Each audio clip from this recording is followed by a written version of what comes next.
Welcome back to Easy Research Talks. So this is one of our interview sessions. As I promised that I will always bring professionals, people that have been on the journey of professional development, and we talk to them and see how we can learn and benefit from their journey, their experiences. So guys, the first warning I have today is that don't watch this video if you don't have a jotting pad with you, because we are going to be talking to somebody that is full of wisdom, highly experienced. I think he has studied in 3 different continent, and he is currently on the journey of his second PhD. So you can already tell that he's somebody that loves education and always have a lot to say about learning and self-development. So today we want to be talking to him about his experiences on studying in Nigeria, which is an African continent, studying in Malaysia, being Asia country, and in the US, which he currently reside. So we want to learn from him about information technology skills, because if you look out there, some people argue that IT, to be a professional in IT industry, is something that has to be talent based. Some people say it's skills that you can learn,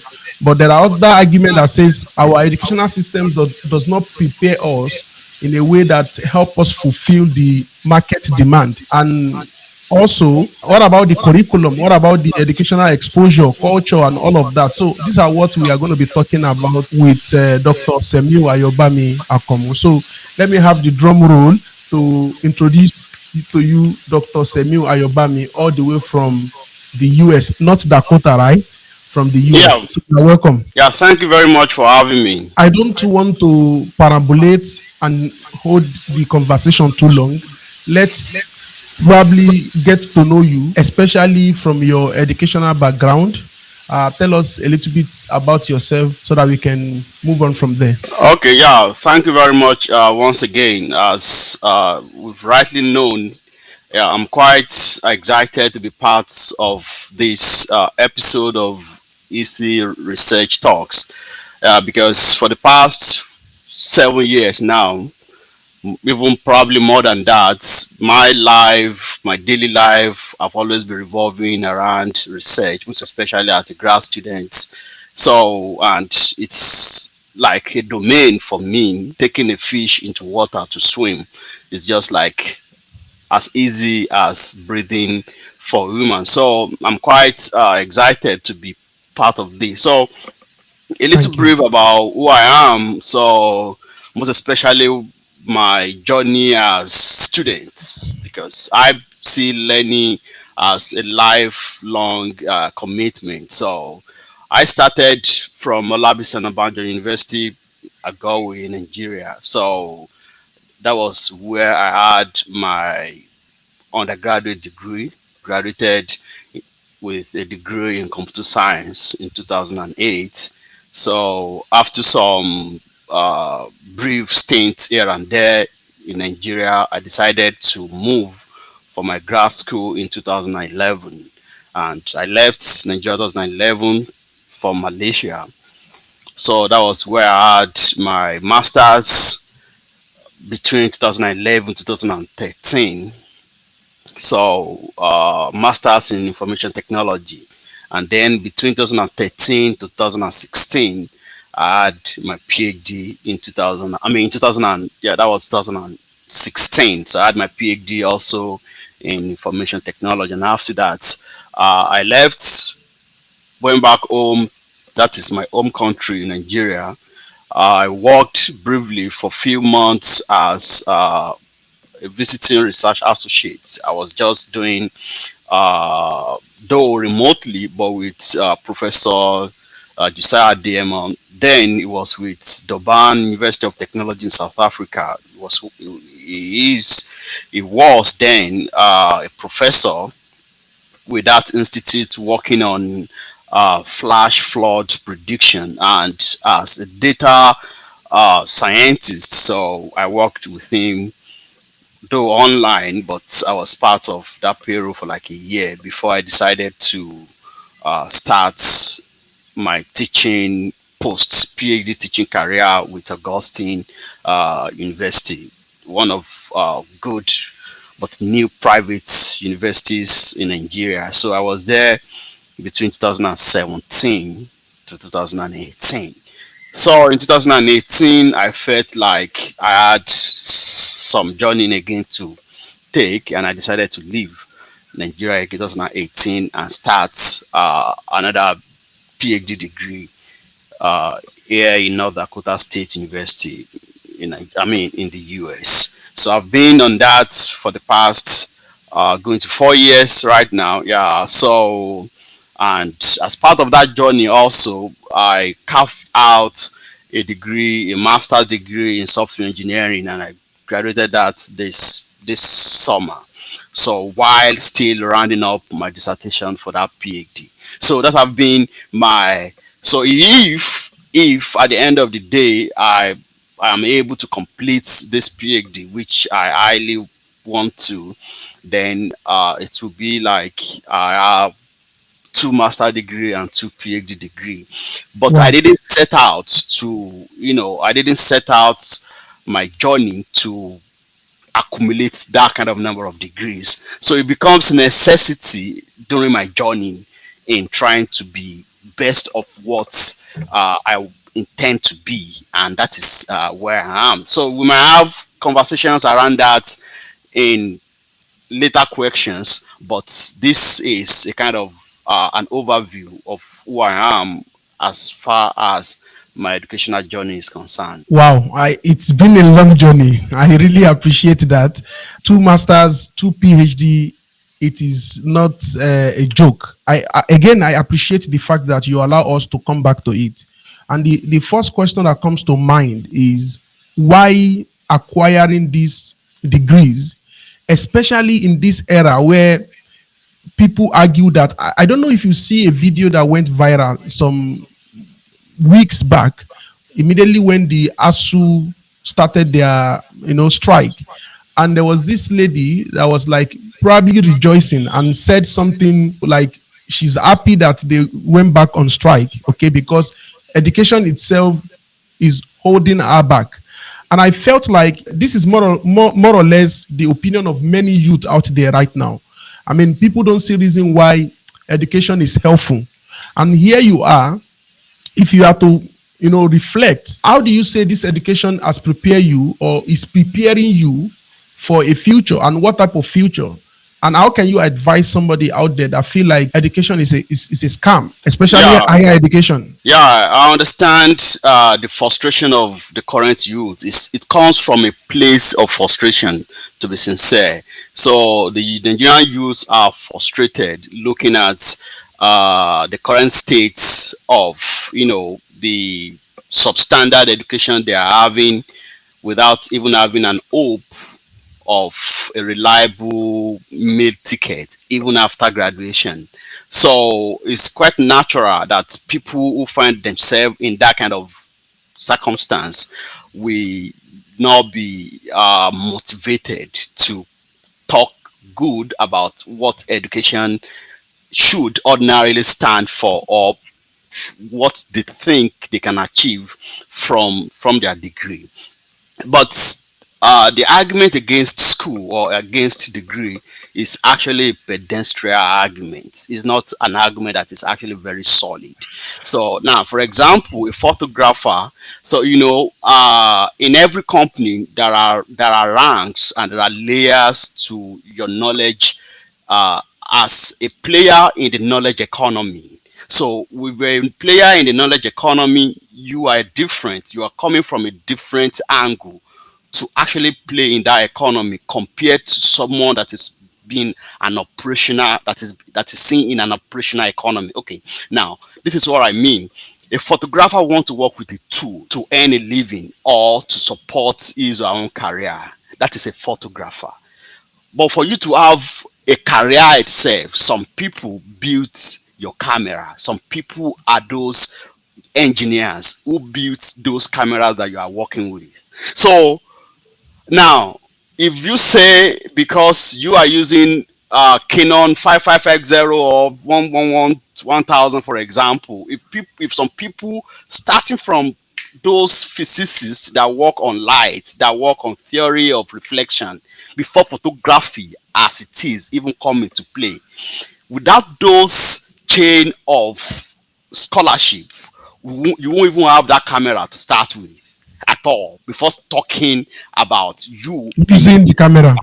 So so the argument against school is a pedestrian argument. It's an argument that is just looking at things at the surface, because underneath the core of what we live on is knowledge. So this knowledge now, the argument now is, can you now get that knowledge without going to Going four to a corner of the formal school. university? So that's another argument entirely. So so if the argument against school is not an argument against knowledge, so that is okay. If you believe that because we have that kind of argument currently now, believing that the four corner of the university could even be restrictive. Some will say the four corner of university cannot even give you what you need, but we can come back and deconstruct that argument separately. But you need knowledge, so that knowledge could be at the operational level. People who just want to operate tools. So you want to operate a camera, you want to operate car, you want to operate computer, you want to do all those things, and people pay you for being a technician. That is one. Some people are creators by their own scientific understanding. Then they need that knowledge too to be able to build computers. Some people are working day in, day out on improving the processing capacity of our computers. Some people are working day in, day out in improving even the storage capacity of our devices. So now you have a thumb drive of 16 megabytes or now you're having hard drive of 1000 terabytes. Some people are working on that, reducing the size and improving the capacity. Those guys are not guys that you can actually push away because you believe that the school is not giving them what you need, or maybe because you are frustrated in your own journey of pursuing schools. In pursuing education. So the Nigerian youth frustration is quite understandable, and that is that we have high rate of unemployment. People who are even employed are not well paid, so the incentives to even go to school is not there. So people need to live, and if you look at the Maslow hierarchy of needs, when people basic need are not taken care of, the motivation to actually continue pursuing knowledge will not be there. So they should understand where this frustration is coming from and not extend that anger as an argument against the purpose of education. So if we go back to the last phase of whether or not we have to go into a four wall of university to acquire that knowledge, and I will say, looking at the structural form of what the knowledge is and looking at even understanding the purpose of that education and having access to all resources, human and infrastructural resources. So far, university is the only place where you can actually have that. So you cannot, if let's say for example, because we can bring practical examples to let people see what we're talking about. Let's say you just wake up in the morning and you felt like, oh, you want to change the lens of your camera as a photographer because you believe that this lens is not capturing what you need enough. So what do? You go and be browsing the internet to read about what are the company you need to replace, or you want to go to books and do that. Now, even before you figure out what exact components do you need to change and how do you need to change it, you might spend 3-4 years figuring out what exactly you need to do to solve that problem that you And want. that's knowledge on its own. That's And that's education on its own. yeah. So, and considering the time and effort of that process, a good university system will break that process and lessen that effort for you, because you just know that, oh, if I want to do this, maybe all I need to do is to go and read maybe something in physics, or I need to do something in engineering. This university system gives you that concise approach and a route that, okay, if this is what you need, just take this route and you're going to get to. So, and why taking this route, you have access, and I mean standard quality universities this time around, not just university by the name university. So why taking this route, you have the faculties there who are experts, who are going to speed up that your process of learning that. So you have those guys there, and you have the resources also there, because the books you are talking about, they are going to have access to the research articles. These are from university products. So, and then even the infrastructure where you need to experiment, because you can't be so sure if bringing some component or devices together will actually give you what you need at a time. So you might need to test things around a little bit before you finally realize what you need to do. The university gives you that laboratory. That, so considering all those structure, there's no way you come and say, oh, university can go to hell because of what we have currently now. So knowledge acquisition is quite necessary, and getting that via a structured system is the best. It takes you the wasted effort away. It minimizes the time at the end of the day, and it gives you a kind of validity. That's okay. Am I really sure? Because apart from you, you have other people verifying the peer review of a thing. You have third eye checking what you are doing and telling you that okay, you are actually correct.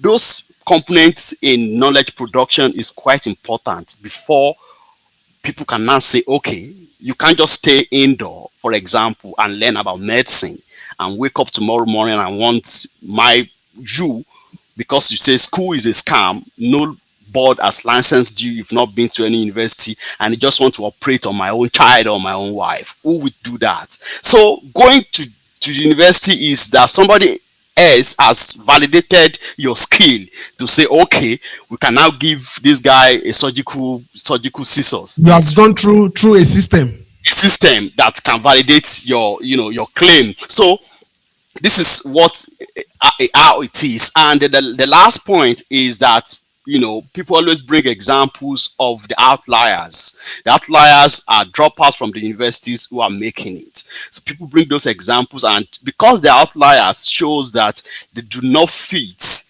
into a reliable model of what the Of workforce the or general people. is all about. And mind you, the funny thing is when we cite example of people like Mark Zuckerberg or people like this guy from Microsoft, Bill try to Gates. Bill Bill Gates. Gates. Yeah, when people try to cite this example, these same people, even by their own choice, they decided to drop out. They didn't drop out because they did not like knowledge. They felt frustrated for one reason or the other. And why you will know that, as it was just a personal choice, not even a protest against the system. Because if it is a protest against the system, they should have made it a policy in their companies that we only want to hire dropouts, so that will force everybody to drop out. So, but yet they are asking for PhDs in a particular area. Even some of them we even say, I was looking at some adverts currently, looking at maybe if I can try my shots at Facebook, and I was even seeing them giving you conditions of certain conferences you must have published to show that truly you can work as a research scientist or a research engineer in their company. And this is a company owned or started, funded by someone that dropped out. So if there's a protest against the system, they should have said that we don't need, just come and prove what you can do. We don't need any other validation from from any sources. Just come and tell us you can do this and we'll take you through the interview. But no, they didn't do that. They decide to give you all those conditions as a filtering criteria, and that shows that it was a personal decision. It was not even a protest against the system. And the last note, I've forgotten that data recently. I would have checked it if I actually thought there's possibility of checking this, is education. Even right there in Nigeria, where people are claiming school is Education scam, is a scam. who have degree, people who have degree have been recorded to have better chances at breaking through the poverty line than people without degree. There are facts to support that. So because somebody goes into the entertainment and make it so big does not validate the point that education can still give you a good life. And later on, as I said, we might actually go to what exactly are Nigerians students getting wrong about the value they should get from going to universities, not just about I, them and and I like the way, I'm sorry that I want you to end the thought with this question, which is I like it when you said quality university. So I want you to draw on your experience as once a student in Nigeria and also a lecturer in the system. How do you think the educational system, higher educational system in Nigeria, what role do you think these institutions play in this, orientation that people now have about learning in higher education or going to university? yeah, I think where we are, as I call universities, as I call them producers of knowledge. There are components or there are key core things that need to be in place, and that will actually determine what the final output is going to look like. We need a sound curriculum, and we need basic infrastructure. What I mean by basic infrastructure here is that, even why not on the university campus, you should have access to those infrastructure, and that is light. You should have power. You should, and again, you should have access Internet. to affordable internet. In fact, internet should be like something. When you fix water, lights in your house, the next thing has to be internet. So when you have this, I call that basic. Then we now talk about the educational infrastructure now. So the educational infrastructure has to do with conducive library. I mean, well-equipped library, laboratories, and conducive learning classrooms. So that those are so we need laboratories, we need libraries, we need classrooms that are very conducive for learning. you know so, and the last will now be, okay, the faculty also. So that is the quality of the human resources, people who want to stand right in the classroom to teach, people who want to mentor those students who are right in their universities, who are really seeing hope in becoming better person, and even becoming economically better after leaving the university. And the last thing is, what is the support, kind of the support that the system is giving students while studying. Now, for us to have a quality output at the end of the day, the university must be able to tick all those boxes. So, from my own experience now, and I always argue this even with people in the system, we have, I'm not so sure, I cannot speak for all fields, but when it comes to computer science, information technology, we have less problem with curriculum. People always say, oh, Okay. our curriculum is outdated.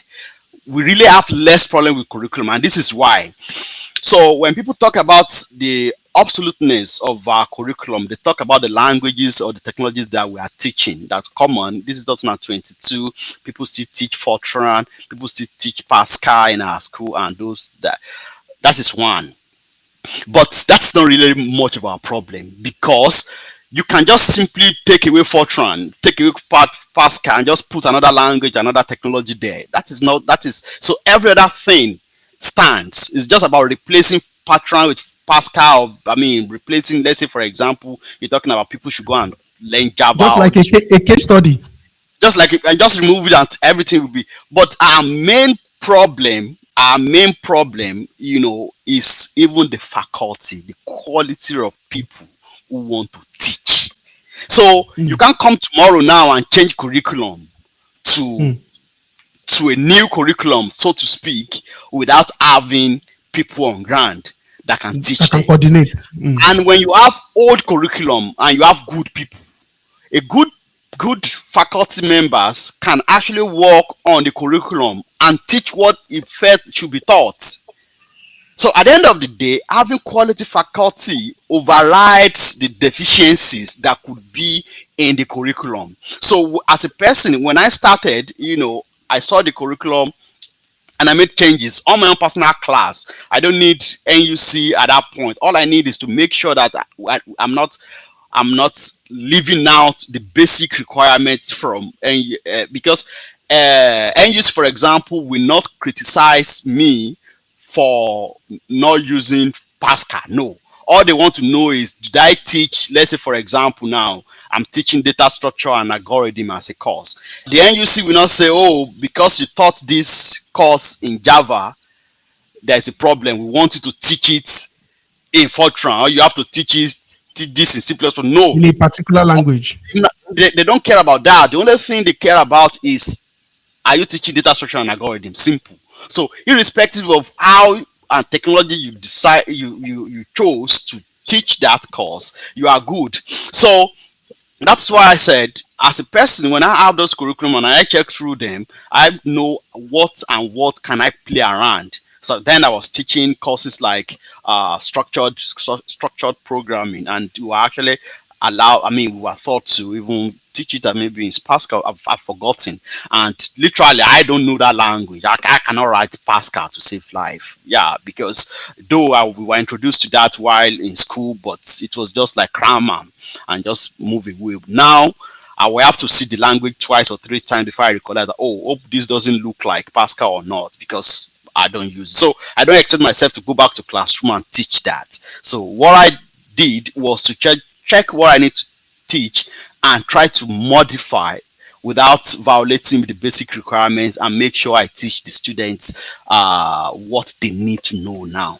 One of my students went for Sideways in Abuja, and I was even the Sideways coordinator during my time in Augustine. So, and it was when I got to the school, I introduced Jupyter Notebook, which is just like a platform where we do much of our Python programming as a notebook, because it gives us a way to, work on things. Practicalized. Yeah. So when I did that, this student told me, that his coordinator right in the place of Sideways was surprised that, oh, you mean somebody is teaching you guys Jupyter Notebook in Nigerian university? In your Which was like a university. Wow. surprise to that person. Like, people are, someone is teaching you this, because these are things that almost 95% of students will only know when they leave school and they get exposed to something else outside the classroom, because the classroom see themselves as being restricted to what they need to teach.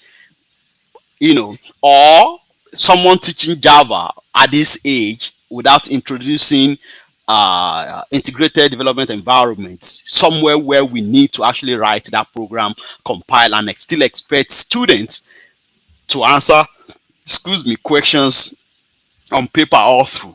You know, I'm a big fan of what we call whiteboard coding. Like, being able to write whiteboard coding is a skill on its own, but it is not the it doesn't make a student a comprehensive product by just being able to do whiteboard code. And when you do what we call whiteboard coding, we only want to mark your thought process, not the accuracy of your code, whether it runs or not, whether it has error or not. And that is a different entirely. I give you a problem to solve. I really want to, at a point, even if you don't remember a library or a function to call, you can just even write it like a pseudo code.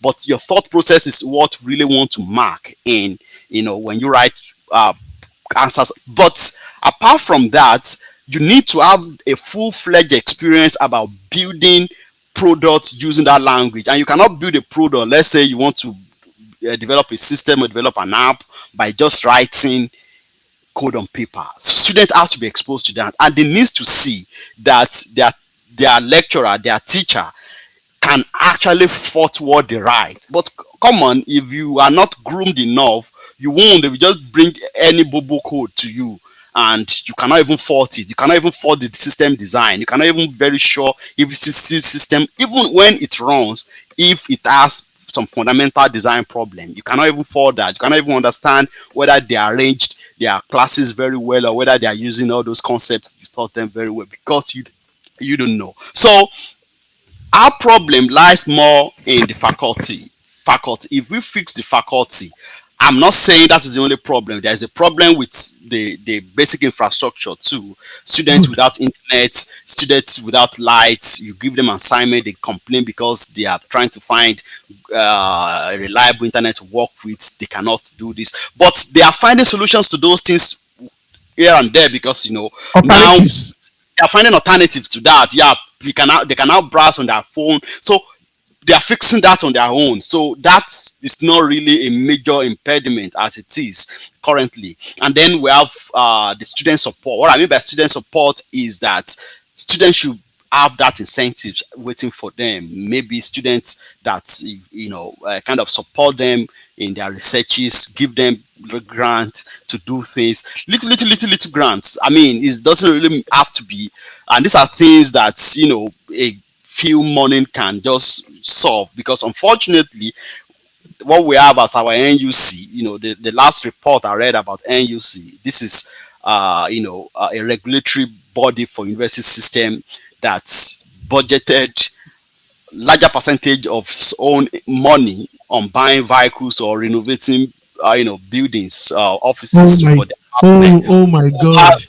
over the percentage that goes into research grants, and that is really Or problems. infrastructure. Oh Uh, yeah. So, and at the end of the day, this is where we are. So, but I believe that considering all these components, if as the case in Nigeria is, if we get the faculty right, and but we know why that may be a long shot.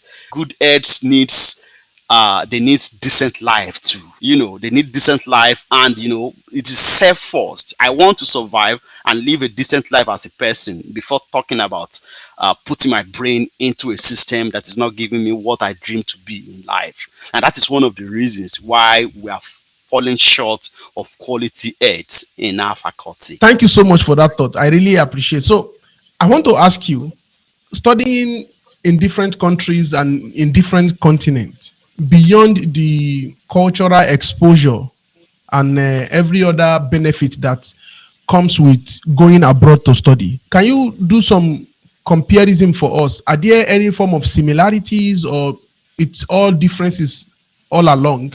That is studying home and abroad. What was your experience like? Yeah, okay. So, one best way to have, kind of a relatable comparison is to check through some metrics or some benchmarks, so to say.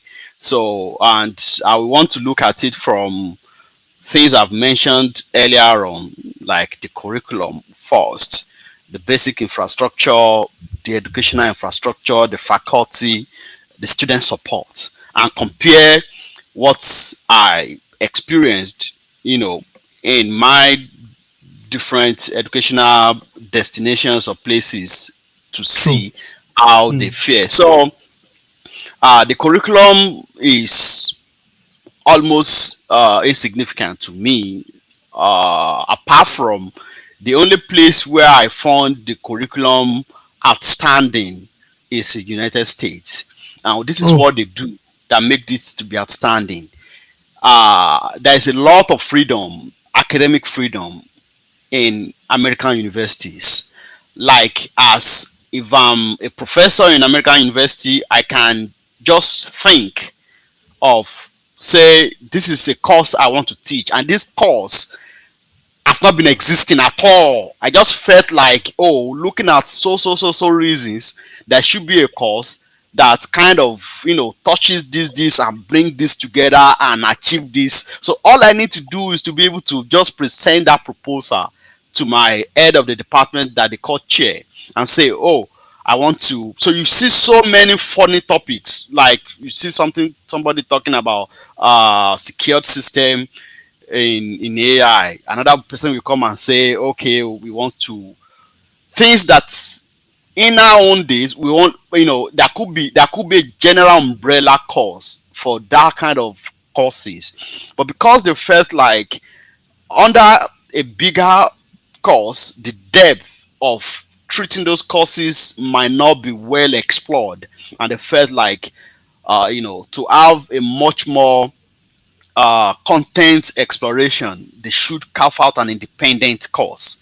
and they do that, and that gives that curriculum much more, fascinating name, because people really want to go and learn something that they are So they thinking they about. have flexibility.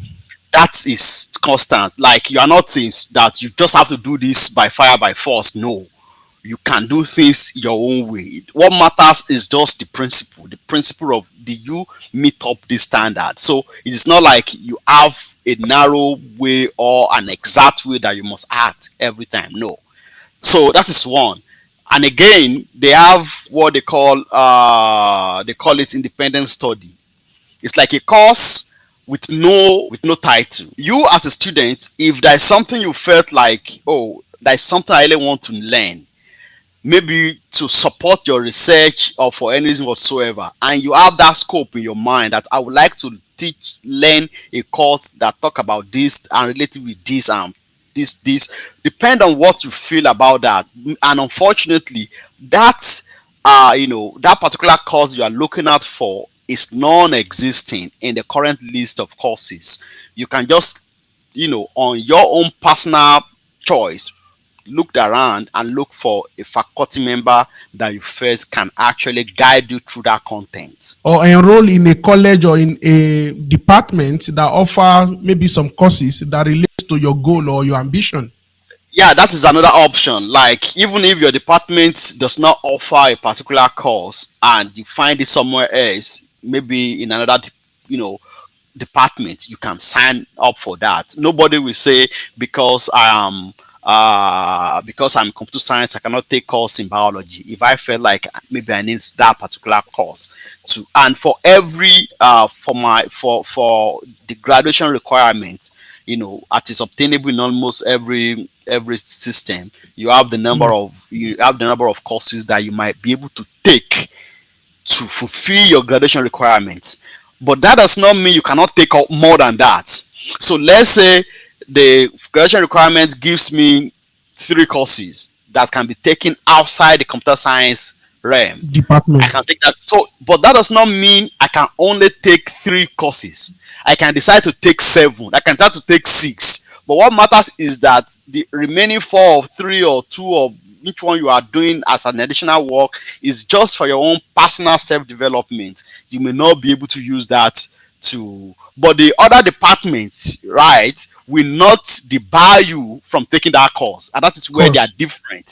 So it's not like the guy in economics or the guy in business admin, you say, oh, where are you from? You have computer science. No, no, no, no, no, this course is not meant for computer science students, please leave my class.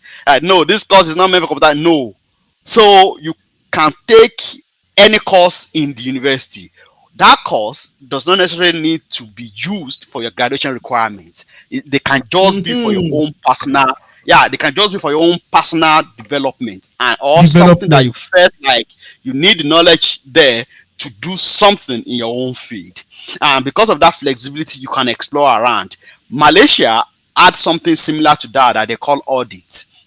Maybe you are auditing a course, which in their own case, the only difference is that in their own case, you need the consent of the lecturer also to allow you to sit in or to audit or do that. But the US does not. In as much you can register for that on your school portal, you are good to go. The lecturer cannot stop you from assessing that knowledge being produced in the university system. So this is one thing Indeed. about when it comes to curriculum system and delivery, and that is one. The faculty quality, as you have it, US is leading because US does not condone mediocrity. That is one thing.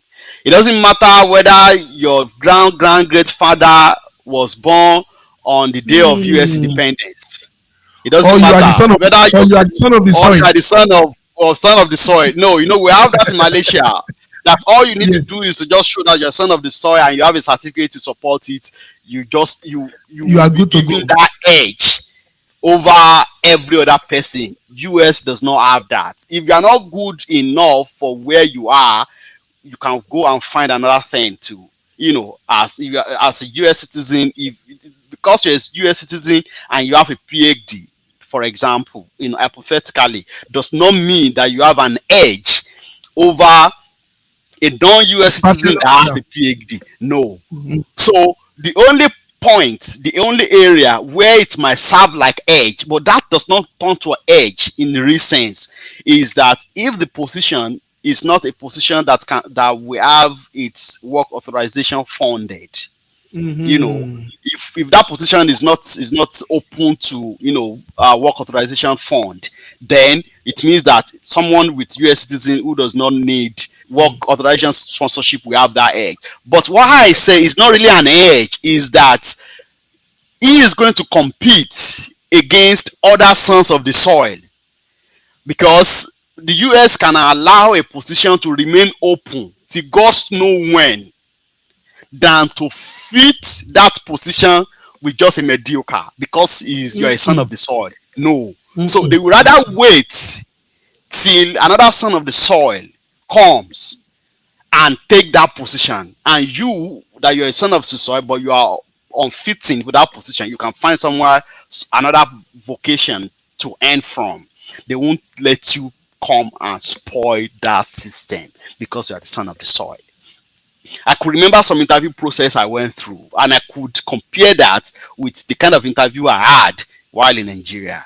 There was a time, I don't want to mention the name of that school in Edo State, while looking for a job, where a PhD holder sitting asking me to define what is an electronic device. Are Some you kidding me? ridiculous damn question asking me in an interview, a computer science lecturer asking me to define what is electronic device. Someone look at my CV and say, "Oh, I had a postdoctoral visiting associate with Faculty of Environment and Build, that I should spell build, which is the past participle of build." I How was did you just respond? laughing. I mean, I was just laughing, and I just said, "Okay, B, I just, I just spelled Of course. it and just wait. Mm. But I know that no, this is no system. You understand that kind of situation. Yeah, you understand that kind of, though the way I worked, yeah, they had better interview questions. System. But yeah, but the unfortunate part is that most of the people interviewing me are non-technical people. Person that ought to have been the technical person does not really have that confidence to even ask challenging questions. Technical questions. Yeah, because you cannot ask what you don't know on your Mm, own, mm. and this is a problem. I've had an instructor interview in the US.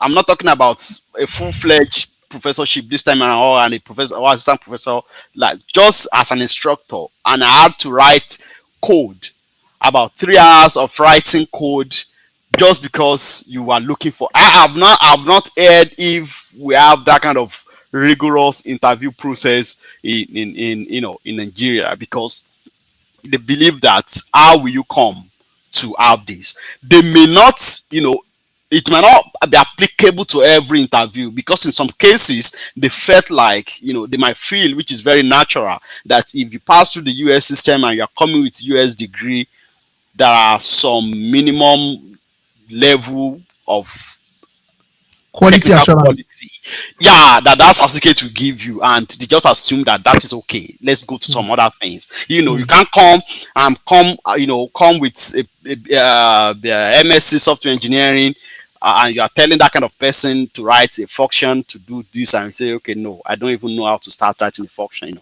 That would be unthinkable. So, and that could happen. So the quality of the faculty here in the US is superb because of what the system dictates. The Malaysia type is better than what we have in Nigeria, but it's not really the quality too, because of this their preference to Malaysians. So the Malaysians are not giving that competitive ground to compete with internationals. Here in the US, no, the US citizen will compete with internationals, and that is why people claiming that internationals are taking their jobs away in the US. They cannot even do that job. People So who it's can them do their that job. job, it's not even their job. People who can do that job, don't complain, because they're going to compete Mhm. with you and beat your ass down when needed. So you cannot be in an American company, for example, now and become the smartest man in the room. It's not possible. Too many good heads. So people, you cannot come as an international and take away jobs from America. No, it's just a myth. People who propagate that myth are Americans that are not qualified for the job that you are doing. Americans that are qualified, they don't complain because they know that let's go to the interview. They are very confident of themselves Mm-mm. for that, for a fair grant of, competition. They have that confidence. They can play fair and square. It's just people who are deficient that want that favoritism. People who are Mm-hmm. competent don't care.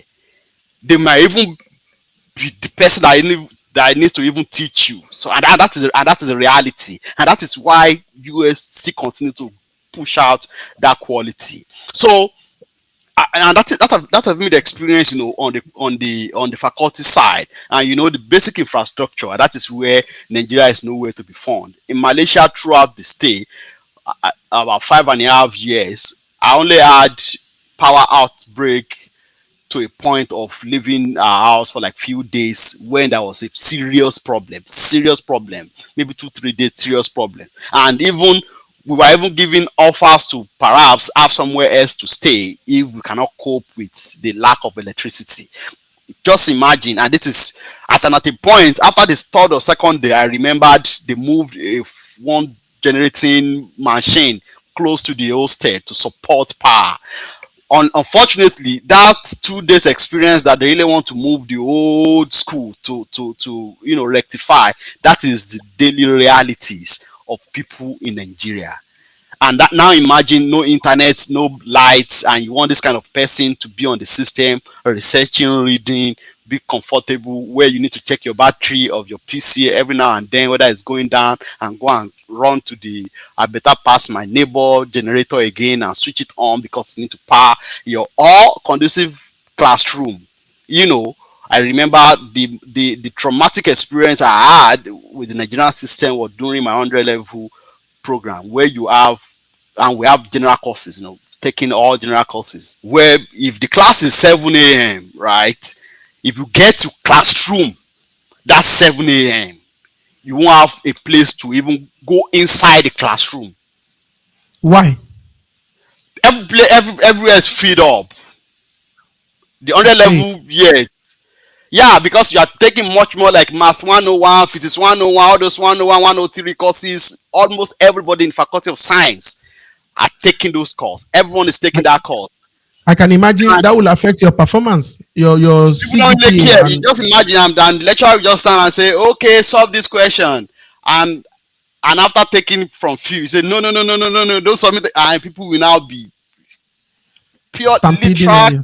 chaotic situation, stampede here and there. We've had cases of people fainting as a Oh my result of God. that. You Oh can't my wake God. up and have that excitement to go to class because I'm not even so sure you're going to. So there will be the lecturer talking, and people will just hang by the window side, just gisting. And that is the most important part of your education, that 100 level. So when you grow a little, get to 200, 300, because you have smaller population now, things get better. You can use 25 capacity class or thereabout. But, this is very unfortunate that you have to add that kind of situation. You know, People might have even dropped out before getting to that level. yeah, and then when on seriousness sets in at that stage, it's very difficult to pick up the momentum again. But when you become so much disinterested in going to classes at that early stage, after 1 year, it's possible to get taken away by playfulness and some other Distractions. non-academic activities, distractions, because at the point you felt like you are wasting your time going to classroom. Then the last note is on the student support. Do we have any student support In in Nigeria. Nigeria? I'm not really sure of people who are their postgraduate there, because so it doesn't happen everywhere. Yeah, and I understand the argument about education budgets, uh what should be the cost of education? Are we actually paying the actual price? What is the education subsidy here and there? those arguments, whether you are pro or you are anti, it is not actually cast in stone. There are so many variables coming in. People bringing examples from Finland or some European countries, and saying that because education is free there, education should be free in Nigeria, or people bringing an example of US because education is highly expensive, though students have access to loans and federal government grants. Like, okay, what do we have? What do we have in Nigeria? None of those situations accurately describe who we are on our own economic journey in the country. But the reality is that there are things that can be done better. Like, for example, the concept of all this administrative staff, people who take file here and there. These are people that are not we don't actually maximize what we pay them. I mean, that penny that we always talk about, we don't really maximize them. So, in an ideal situation, I'm not suggesting this to be done in Nigeria because it's not ideal. In an ideal situation, those guys should actually be somewhere else where their productivity can be maximized, and those administrative tasks should be assigned to students working as part time. Work 10 hours, work 5 hours, and just give them a stipend to support them. That is better than someone just sitting for the whole 8 hours most of the time and expecting a full salary, expecting retirement package, expecting, even though we believe this still amount to nothingness, yet that little are not being well managed. But I'm not Can go a long suggesting way. that, because if for us to fix that, we have to fix the undue and unreasonable allowances and wages of the political class. That is the only time we can have that moral ground to fix the mediocre performance of the civil service and the civil servant. Because if we don't fix the political class, no, it makes no sense. We should just maintain our civil service as a Father Christmas arena for Nigerians. Productivity is not, it's just like a poverty alleviation program, so to speak. So we don't really want to bank on the productivity as a basis of compensating people's hard work. So, but the student support is something that could go a long way in improving our educational. So students can have, first they can have somewhere to have experience. Like when I started in United, for example, it was one of the student support getting me into a software production, very a lean team, but getting my hands on that kind of inbuilt software product was a very fantastic learning experience for me, and it's one of the experiences I have the opportunity of talking about if I need to interview for jobs. So if that is not there, if that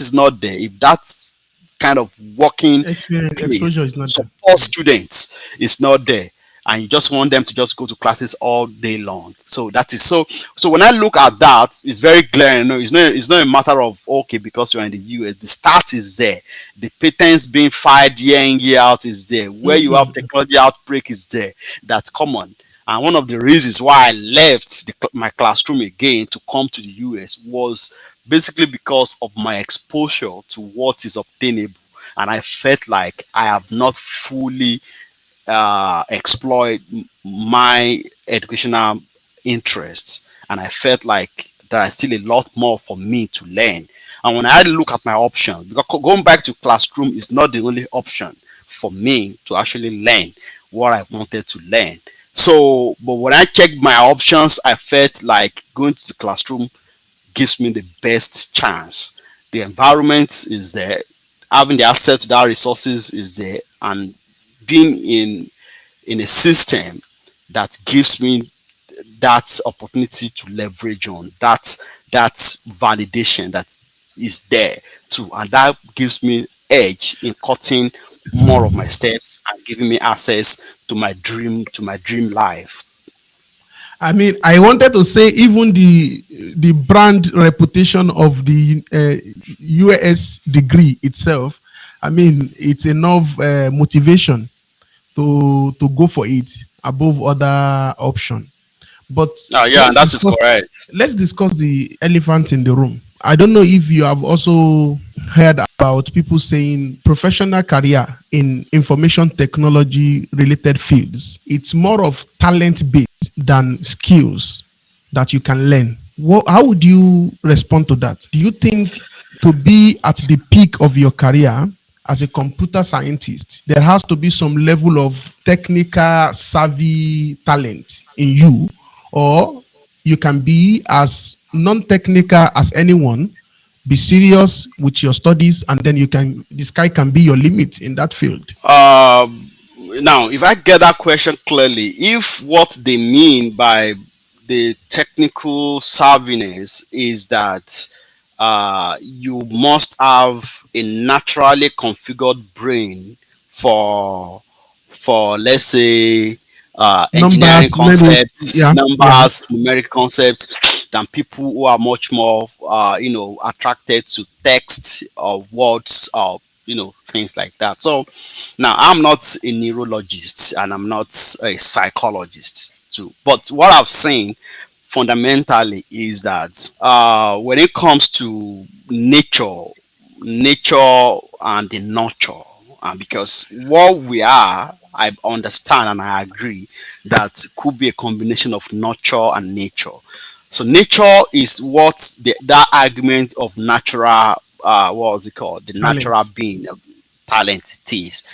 But I want to be very frank that in 98% of time, the nurture overrides the nature. Mm. In 98% of time, the nurture overrides their nature. And I will explain. Now, there are some things I've read about, child developmental stages and things that can actually affect quality of brain at their formative stage. People talk about actually food, how well fed people are, quality nutritional food. So I will concede if someone is malnutritioned when they are giving birth to, because one thing that my mom as a teacher was always telling me, it was from my mom I heard that statement of your brain is a tabula rasa. That was from I got that. They said so. What she meant then, which what tabula rasa means, is that it's a clean slate. That when you are coming from heaven, you have nothing written in your brain. So every damn thing you have in your brain now start from when you are born. The language you learn, the environment you grow up, exposures you met, the things you get exposed Interactions. to, where you social interactions, everything. So your brain is a product of that nurture in most time. The nature now, what I said, some arguments can pass as nature is like is an example of argument that people give to people like Albert Einstein. They believe that his brain cortex, something like that, is a way structured in a way that gives him a power of imagination. Because when theory of relativity, for example, have been propounded, it did not practically test it to see whether it's right or not. It was just imagining based on Imagining and what he's visualizing. saying.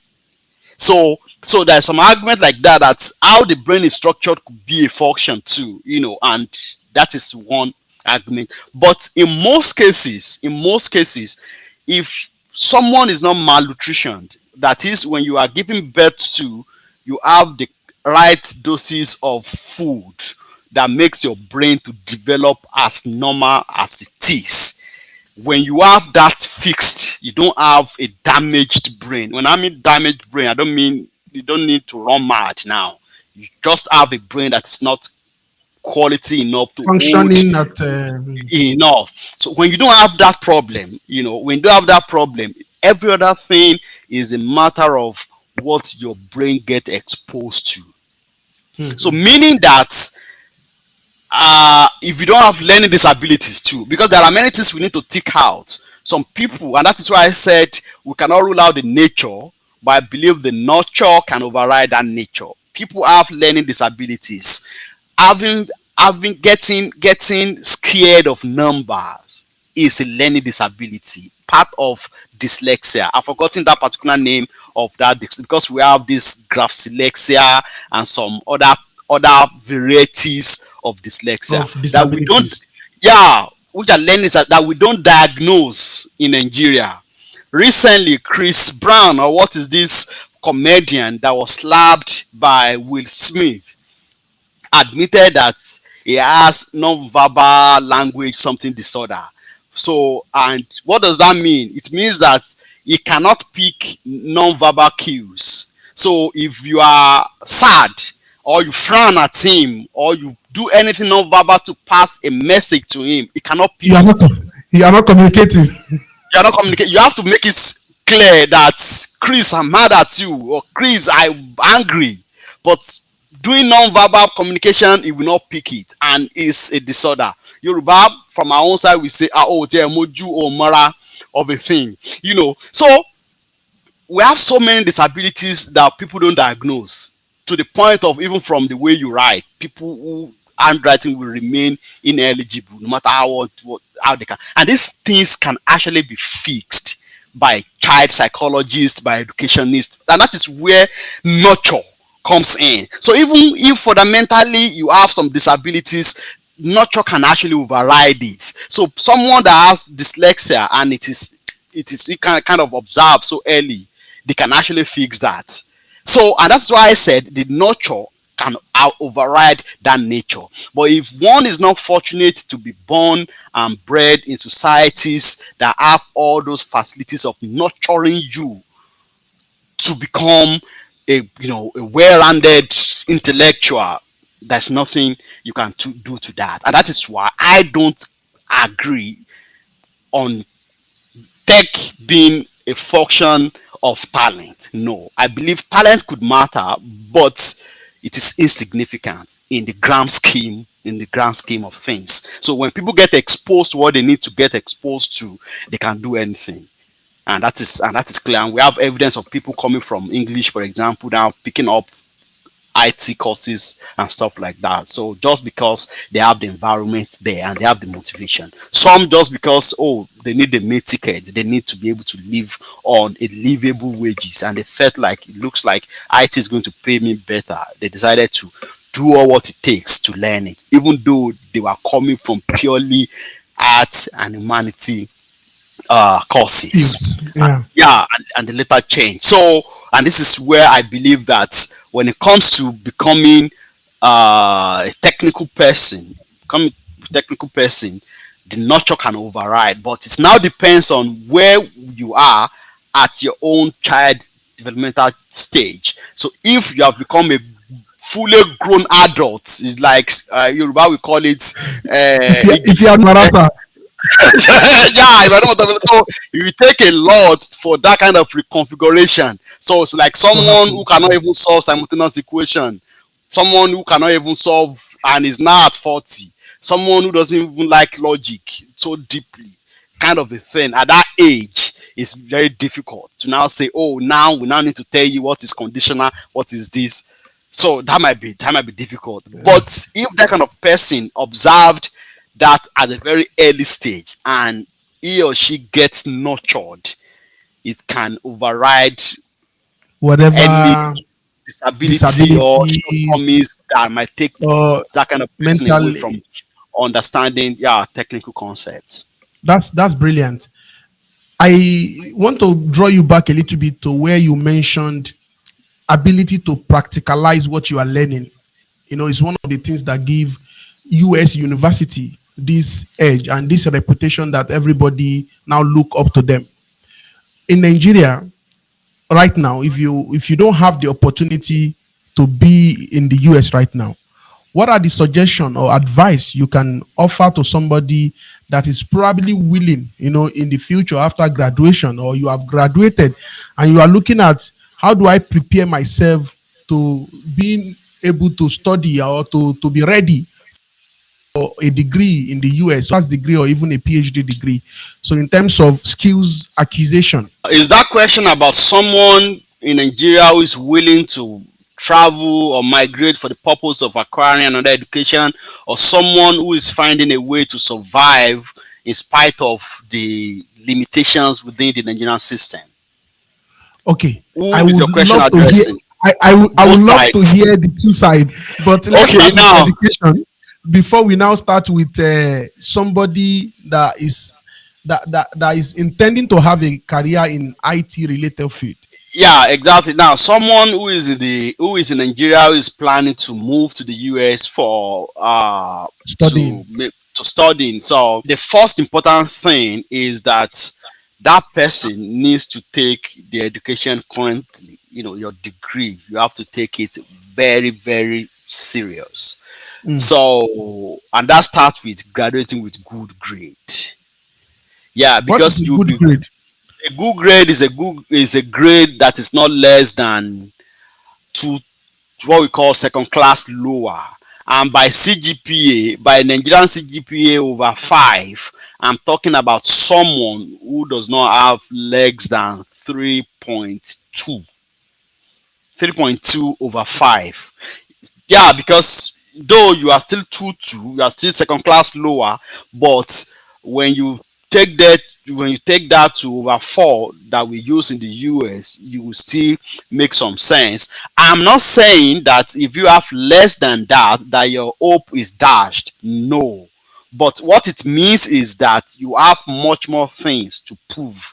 You have much more work to prove that you are suitable, than, because one thing about the US system again is that they understand that things can go bad at any point in time. They Mm-mm. understand that because you didn't do well in your undergraduate does not mean you are not well completely. So the Mm. only thing is, if you didn't do well in your undergraduate, give us another proof that this was you Mm. are just a product of a bad circumstance. So Mm. by you giving them another proof, they will kind of that proof will override the deficiency So, in your can you give first us year. examples of those proofs? Examples is if you have good job experience related to the research you are coming to do. It matters a lot. So every internship counts, most especially towards what you want to do. And at that stage, money, I'm not a fan of free internship. No, I am not a fan. I cannot preach that. But if it is part of the sacrifice you need to make for your own survival, do it. Yeah. So this is we are all about surviving. So if it's a part of what. So I will prefer someone if your livelihood is not threatened. So I would prefer you to pick an experience or your career future related job that doesn't pay you. I will say go for that than going for a job that pays you but it's useless to your career, and that is if your existence, your livelihood is not threatened. Mind you, if you need to pay for your house, you need to eat, and nobody else is going to pick up that bills for you. At that time, you need to survive first before thinking about career. So it's understandable. You have to just get any job and to earn your pay. But if you can take care of that, maybe as a fresh graduate, from parents, from uncles who can actually still give you things to survive for the time being, going for that kind of opportunity is better. So now having good grade is important because they have to filter you. You have no choice. Nobody is going to know how brilliant you are by just looking at your face. All they need to do is to look at your past record. So if you continue to get CCCCC where you should perform better, you have no excuse. That's how the system is arranged. But when you have deficiency, do you have other things? Have you worked on some side projects? Even when you have bad, that's this is applicable to our own field. Even when you have a bad grade, do you have some side project that you can showcase as part of your work portfolio? And and this must be kind of related to the opportunity you are seeking. So do you have that? Have you published paper where you are core of the team, Author. of the Mm. authors list, and you can actually explain what the paper is all about? So do you have many other things, work you've done, job experience work you've done, research you've published, to prove that even though your grade is not good enough, you have some other things that can compensate? You need to get that clearly. When you get those things fixed, good grade, graduating, you need someone, whether a system, a platform, that have to serve as a mentor. one of the things I observed is the main gap or the main bridge between an hardworking Nigerian, the one of the main things that is stopping an hardworking Nigeria from having that access to the opportunities looking for is just the rightful guide. Someone to Mm-mm. say, do it this way, you don't need to do this, do it this way, and do it this way. That is all. So, like, from my own experience, I have two different guys who started with me last year, but doesn't mean it's going to work straight away. They started with me as my mentees looking for admission here. I cannot take much people, I just take like one, two because it's actually draining. You have to read their essays almost every time, look, even write to the code email they want to send to a potential supervisor, making sure they are not bringing their Nigerian linguistic style into communicating with someone. Just Nigerian could be so funny and telling a potential supervisor that God bless you as you read this, and that could infuriate an American. What the hell are you talking about? They're like, or writing a mail to an American professor and asking that how is family, your daughter, son. So we need to read all those things, be very sure they are not shooting themselves in the leg while Or trying to overusing English in all your the write-up. familiarities that are not necessary or necessary platitude. So trying to check all that and then checking their SOPs where they need to apply, telling them the strategy of winning. One of the strategies of winning is actually in the population. So like this year, almost all the two guys they applied to more than 10 schools. One like 12 schools, the other one like 13 schools. And Okay. because of that, and we treated every application as As the only if one. as the only application. And they got not less than, until I think as at yesterday, each one of them has three different offers, funded offers already at hand. So all others are rejections. So now they are all happy at the end of the day, because at the end of the day they only need one to come to the US. So having that place where places like this easy research talks is meant for, is for people like that to get themselves used to get those information so that they will be able to approach the application process as expected, and that will take them to their desired destination. And this is for someone coming to the US to school. It's very normal that when you come, there will be some level of instability trying to fit into the system. There are so many things you have to recheck, you have to redo, you have to adapt. But one of some fundamental instincts or fundamental qualities of humans is that ability to To adapt to adapt. systems. I believe that shouldn't be a The problem. People will problem. come and adapt. It might need some even some knowledge panel beating. You might have to go back to classroom, watch some videos, some concept that you learned in undergraduate that were not well rooted, that were just taken on the fly. You might need to actually sit those concepts down and understand them point to point, yeah, before you can be able to build the grad school knowledge on that. But this is something that anybody can pull through when they have the strength, the motivation to do what they need to do to survive. So this Can is I for quickly can someone. I quickly ask you to add, what about coming over to, imagine if you are coming over to the US to do a postgraduate study, you will be required to have some research skills, right? Yeah, you'll be required So to have how do some you, research skills, but okay, it's not it's you having a research skill will give you edge okay. now. Because But you mentioned publishing papers as part yeah, of the as I academic said, proofs. Yeah. of trying to compensate for your deficiency, Yes. and the postgraduate we are looking at also matters at this time. Mm. Are we talking about masters or are we talking about PhD? Because the bar is different. When you are coming for PhD, at least they expect you, not that you cannot get opportunity without publishing. Okay. Yeah, you may have zero publication and still get Okay. PhD offer after your masters. That is Mm-hmm. possible. And I've seen cases whereby the admission committee might even ask for your thesis. So in most Okay. cases, all they need is a writing sample, something that shows that you can actually write academically. You can write academic pieces, not necessarily being published in reputable journals or Jonas. conferences. That will give you edge. That will give you edge, right? But not having them does not stop you from having that access. Because there's one thing about American universities believe that they will teach you every other thing you need to know before you graduate. It's like, okay, you are wounded, so nobody is expecting you to come to American grad school well formed. But what they need to know is you have Potential. the shape enough, so that Mm-hmm. all they need to do is they put the flesh around your shape.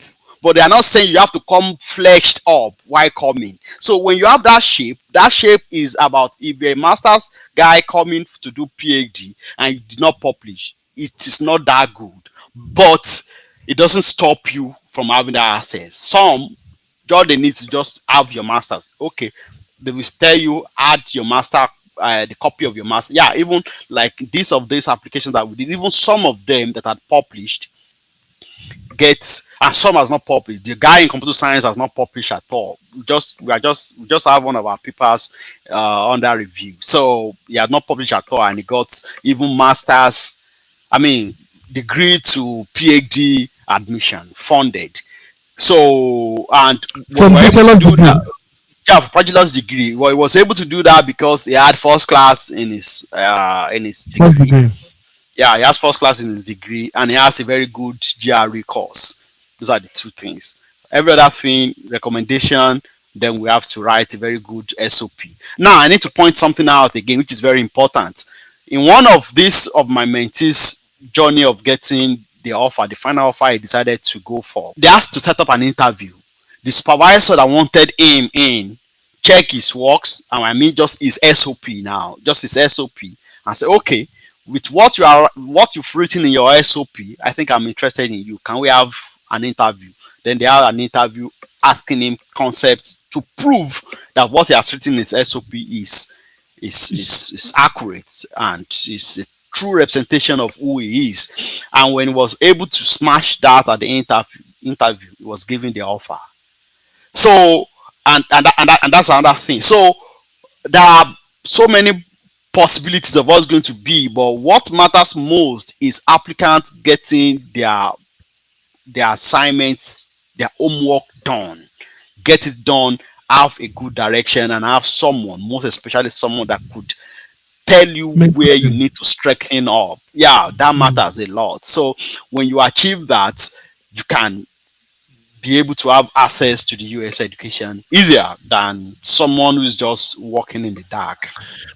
I want to actually ask another question, but before I do so, I don't know what I will use to beg you to say if you are free. Can we have like a workshop where you just take us through statement of purpose? How do you, write a quality and admission winning statement of purpose if you are free? Maybe just 20-30 minutes Okay, workshop. yeah, The yeah, basic, maybe. yeah, yeah, exactly. We can do something like that. Yeah, we can do Mhm. something about writing award, I mean admission winning SOP. statement of purpose. Yeah. Yeah. Yeah. So the question is that based on your experience, if somebody is going to like be someone that is preparing himself to say, okay, I want to go to US, I want to go abroad to further my study in computer science. What are the emerging fields or subfields in that you think would be so relevant in the future that anyone should be looking forward to? Unfortunately, computer science, like most physical or computing sciences, we all have the theories and the application areas. True. Like people talking about automated theories, or you're here talking about machine learning or AI. The machine learning AI is an applied area, for example. People talking about algorithm analysis, those are the theoretical area. So far, the applied area is where people are rushing to. And why is that? The job pool is wider in the applied area compared to the theoretical area. So now the margin feeds in IT AI currently is just too wide. Too wide. Like it's quite difficult to mention everything, but but one thing that always show is that looking at it from not the research perspective now, looking at it from the job opportunities, for example. I mean job opportunities like if you go Yeah. to job boards like Indeed, like Dice.com, like this Glassdoor, what's the other guy's name? So if you check them out and try to pull out data about available jobs in the market. So when I'm coming from that angle now, not because that area is different from talking about emerging technologies in terms of research and development. So the industry part, people are looking for software engineers, people who can actually write code and turn that code into products. Software engineers, irrespective of where you're coming from, whether even where you're coming from a non-computer science background, but you can find your way into building software. So it depends on where do you want to stay in the software. Do you want to stay in the front end? That is, you really want to look at what is happening in the rendering of information from the database at the front end. We have frameworks and libraries that are very popular in that area. Things like React, things like Angular. There's this other one. Is it Vim? I'm trying to remember those names anyway. But so some decide to pick that, some decide to go to the back end. So like people really want to look at what is happening from the database side and how do you manage your transaction concurrency, how do you deal with your data processing, how do you make sure that your server response is as fast as possible, the security of access to your server, stuff like that. So some people stay there and they call themselves back end engineers. Some are just database developers or database administrators. Some are doing that. Some are cloud engineers. They all they do is they deploy that system in the cloud environment. Excuse me, like we have examples is like the Microsoft Azure. You have the this other guy, Amazon Web Services. Then you have the Google Cloud Platform. Those are the three competing brands in the cloud technologies. Any skill set around this, I'm talking about job now. So then you have the area of machine learning engineering, which is where I am. So we actually want to build intelligence system and see them in your software. Look at the recommendation system in your YouTube, your recommendation ad in Facebook. If you Netflix. go and okay, if you go and write something in Google, for Even example. programmatic advertising, like all this machine-based targeting Yeah, exactly. Yeah, for my wife was advertisement telling me content. recently that she wanted to buy a car and she googled that okay, car outlets in Nigeria, for example. And immediately after she googled that, Facebook started We suggest, giving yeah. her car advert. And I said, "Oh, come on, don't you know Facebook and all those guys they interact? Your digital footprint is there for them to have access Yeah, to. They pay for that, and when you use Google for free, you think it's for free. No, it's not it's really not, yeah. free. Your activities there is what they said. So yeah, So so so they said yeah, they sell your I'm free surprised you didn't usage. mention blockchain. Okay, yeah, blockchain is another area again too. Yeah, which And people especially in are terms of actually. employment, what do you think? I mean, everybody is talking about this crypto and all Yeah, of that, people people, NFT. people are talking about, but they are not in the first 10 I job see. place because the reason is that the only thing that makes blockchain popular is the cryptocurrency part. Whereas smart contract as a concept of security, securing the identity of the workers and servers in a system. Transactions. Yeah. Some transaction has always been there. So now people are bringing that to, if they can use that kind of smart contract configuration to deal with issues like election voting system, for example, so that people cannot vote twice and some other things, secured system from And third, even from hack hacking, the, from yeah, yeah. hacking, yeah, from that data privacy, data theft, and stuff like that. So yeah, blockchain is also a very good area. So, and then you have the Internet of Things, kind of what we call the IoT, which is what is giving us smart everything, from smartphone to smart bulb to smart billboard to smart every damn thing. Now you might want to switch. Let's say you have the security system, motion detectors when you come near. Even if I'm far away from home, I can shout from my through my security system because I can see the guy coming to my house and say, "Who are you?" And the guy might Smart think home. I'm right inside the home, House. whereas I'm far away, just Mm. checking. So all those things are what's it called? IoT. Uh areas, IoTs, areas of terms of job. In terms of emerging technologies, I see all these just from like two or three angles. I see them, one, from the artificial intelligence area, that is, and I see what I could call artificial intelligence is everything about predictions, about recommendation, about all this. These are, even to the point of the motion detection and things like that, they belong to the artificial intelligence side. Meaning that no matter what you have studied, when you have a flavor of artificial intelligence in your study, is going to meet the current need, no matter what you are studying. Let's say somebody that is studying cancer now, even if you are from School of Medicine, for example, yeah, if you are studying cancer and you can put some elements of AI in your study of cancer, that is an edge. Then the electronic engineering part, which is actually very fascinating in terms of what I call which is very close to the IoT's guys, is trying to improve the speed of our processors, because we will be dealing with much more volume of data as time Data. goes on.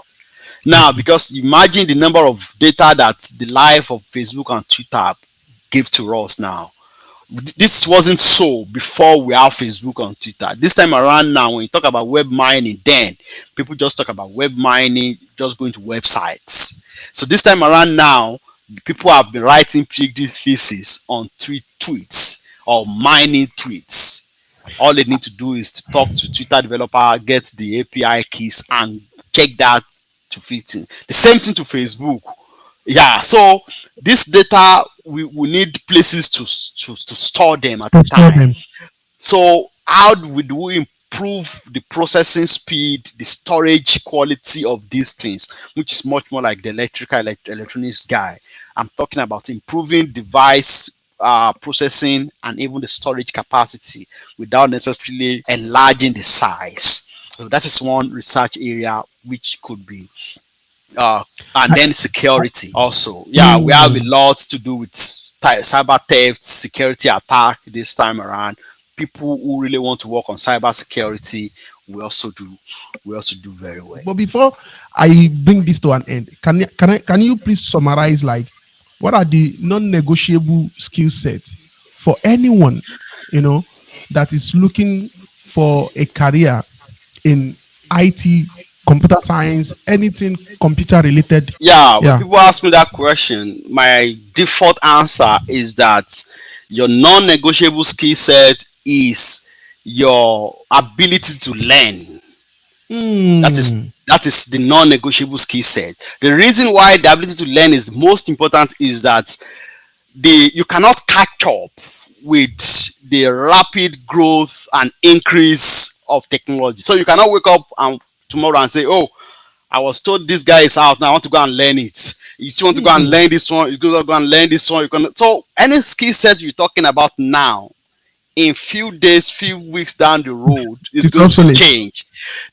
Even the core quality or the core details might continue to change time in, time out. So as a person in the field, you must know that you and learning, you are semi twins. You cannot just stop learning. So when you decide what your niche is, which is very important, because looking at the various domains, specializations in computer science and IT, it could be very overwhelming and even distracting that you don't even know what to do. Today you're talking about database, tomorrow you're talking about user experience, next tomorrow you say okay you want to do machine learning. When you hear somebody make money from cybersecurity, now I want to go and do cybersecurity again. Just because for every news that comes, you continue to move around without And actually establishing your expertise in one field. mm, mm. So you want us to, as early as possible. I'm not saying it's wrong to pivot at a point in time. You might be a software engineer for a long time, and at the time you decide, oh, now you want to move to machine learning. This is okay, but you It's won't just acceptable. crash. You won't just crash software engineering on this face for few days, for few years, and drop it when you are here to actually establish your authority or your expertise in that field, and you drop that and move again to say, oh, now I want to be doing machine learning. And after a while, when you don't even know the difference between variance and bias, you drop that again and say, okay, now I want to go and study IoT. So you cannot continue to do that. So you need to decide, and you cannot know everything, because you have this area. When somebody comes and say, oh, are you talking, you can humbly tell that person, I'm sorry, that is not part of my. So because I have PhD in software engineering, you cannot come and tell me I should come and repair your corrupt hard disk for you. I don't do Mm. it. It's not your I don't area, know how to do it. If but my you can. system pack up, if if my system pack up now, I have to take it to an hardware engineer to Engineer. fix it. So people will say, "Oh, and you have PhDs because you are ignorant." I didn't have PhD in repairing computer. You What know, about WhatsApp? If my phone memory is full, and say, "Okay, you have to know this." So after picking your area of expertise, you have to know how to learn, because I find at times people don't really know how to learn. So at times they felt overwhelming, and they feel like they don't really understand what they are learning. So I see. you have to do that. That's one skill I used to tell. Because your ability to learn, when you can fix how to learn, then you can learn every other thing as time goes on and as demand arises. So, and then your problem solving skill, you can actually learn that too, because it actually matters. How do you solve problem? How do you check what we call edge cases? How do you think about even this problem that I think I'm solving? What if things turn around and bring this? So how do you handle that? You have to have a core critical mind. You have to have a critical mindset, and you must be humble enough to admit when you are wrong. And understand that you are also a work in progress. Yeah, These soft I'm exactly. skills to me matters more than the hard skills of being a programmer. You can write a flawless code, you can debug so quick, your model is always very accurate, because without these soft skills, it's very hard to even achieve the hard skills. So when you have these four skills fixed, yeah, then we can now go to the details of what is your niche, what is your area, because what your niche is will determine the skill set. Now I'm talking about the hard skills now that you're going to set. So if you are not an IoT guy, you have no problem looking at how do you want to use Raspberry Pi or something like that to control a robot, if you are not in that area. So where you are, what your choice of your expertise is, where your niche is, will now determine what you need to learn. One of the things I did when I came to the US is I do comprehensive search about the type of job I want to do. You know, like I want to do this job, so I now look at all the requirements they were asking for, list them, kind of now rate how recurring those skills are, and use that to now make a priority list of the skills I need to build over time. So, and that is the hard skill part. And this might continue to change, but in as much as the fundamentals are fixed and the ability, the skill of learning is also there. Understanding this journey is a marathon journey. Recently, one of my colleagues is a man of like 65 or 70 who is still right there in the industry, and that was the time I felt like, okay, come on, looks like this is like a life journey, you Life know. journey. Yeah, so understanding that and understanding the learning process does not stop at any point in time. So there was a time we were saying that ọjọ́ kan ń bọ̀ tí n bá ní kàwé mọ́ owó ni ń máa kà. What that means is that we always used to fool ourselves growing up that reading, studying, so to speak, as a time it has to stop, that we want to stop reading and learning and we just want to start counting money instead of counting books, literally. So, unfortunately, if you're in the knowledge economy, that does not work. Your learning process will continue as long as you want your You meal want to ticket, that same meal ticket to stand.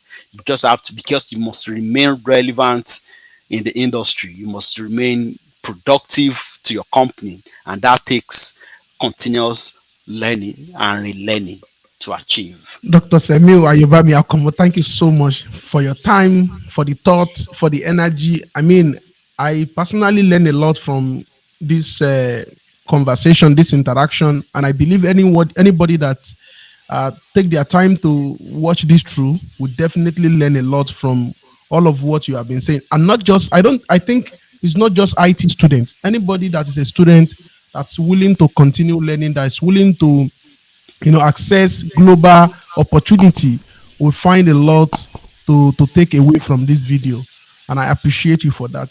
Thank you so much.